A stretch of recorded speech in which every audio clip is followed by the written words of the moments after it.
আজকের পর্বে স্বাগত সবাইকে। কথায় আছে শীতের সবজি ডুবিয়ে খান কবজি।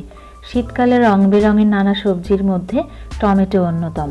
টমেটো ছাড়া রান্না প্রায় অসম্ভব। টমেটো কাঁচা হোক বা পাকা সবটাই খেতে ভীষণ ভালো লাগে। আর তাই আজকে আমি কাঁচা টমেটো দিয়ে ছোট মাছ রান্না করে দেখাবো, যেটা খেতে খুবই মজার।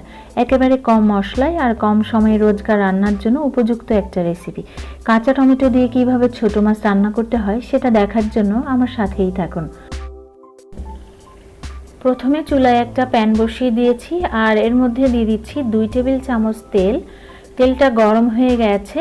এর মধ্যে দিয়ে দিচ্ছি একটা চিরা কাঁচা লঙ্কা ফোড়ন, এতে করে কাঁচা লঙ্কার একটা সুন্দর ফ্লেভার আসবে।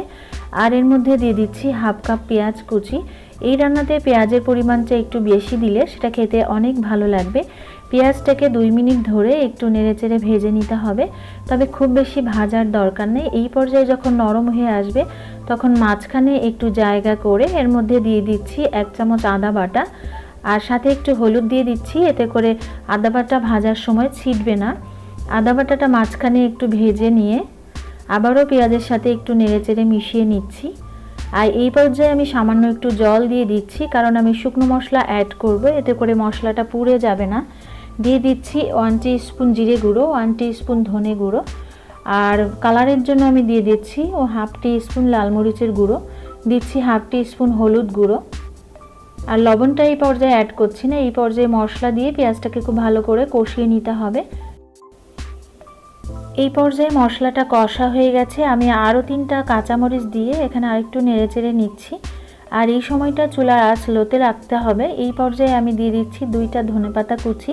আমি এখানে মানধনিয়া পাতা ব্যবহার করেছি, তবে আপনারা চাইলে দেশি ধনেপাতাও ব্যবহার করতে পারেন। আর এই মশলা কষার সময় ধনেপাতার কুচিটা দিলে মশলার মধ্যে ধনেপাতার সুন্দর একটা ফ্লেভার চলে আসে। আর এই পর্যায়ে আমি নিয়ে নিয়েছি 3টা কাঁচা টমেটো, আর টমেটোটাকে এইভাবে আমি ফালি করে কেটে নিয়েছি একটু মোটা করে, যাতে করে টমেটোগুলো একটু গোটা গোটা থাকে। আর এই পর্যায়ে কাঁচা টমেটো দিয়ে আরও মিনিট খানেক সময় নিয়ে নেড়ে চেড়ে মিশিয়ে নিতে হবে, তবে খুব বেশি নাড়াচাড়া করা যাবে না, সেক্ষেত্রে টমেটো ভেঙে যেতে পারে। আর এই পর্যায়ে আমি নিয়ে নিয়েছি 1 কাপ ছোট মাছ। মাছগুলো খুব ভালো করে ধুয়ে পরিষ্কার করে নিয়েছি। আর এর মধ্যে সামান্য একটু হলুদ দিয়ে আমি হলুদ মাখিয়ে নিচ্ছি, এতে করে মাছের কালারটা রান্নার পরে আর চেঞ্জ হবে না।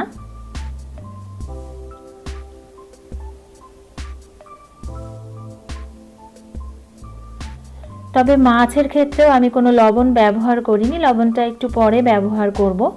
আর মাছগুলো দিয়ে আরও মিনিট খানিক সময় নিয়ে খুব আলতো করে নাড়তে হবে, যাতে করে মাছ এবং টমেটো কোনোটাই ভেঙে না যায়।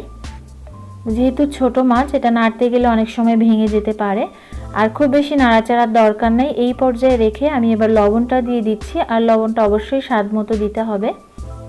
আর যেহেতু এখানে কাঁচা টমেটো ব্যবহার করেছি তাই একটু টক ভাব আসতে পারে, সেক্ষেত্রে আপনারা চাইলে এখানে একটু চিনি ব্যবহার করতে পারেন। আমি হাফ কাপ জল দিয়ে দিচ্ছি আর এটাকে ঢাকা দিয়ে 2-3 মিনিট ফুটিয়ে নিলেই এই কাঁচা টমেটো ছোট মাছের চচ্চড়ি রান্না হয়ে যাবে। ওপর থেকে আরও 3টা কাঁচামরিচ দিয়ে দিচ্ছি। অ্যাকচুয়ালি এইসব রান্নার ক্ষেত্রে কাঁচামরিচের যে ঝালঝাল টেস্ট আসে সেটা খেতে অনেক ভালো লাগে।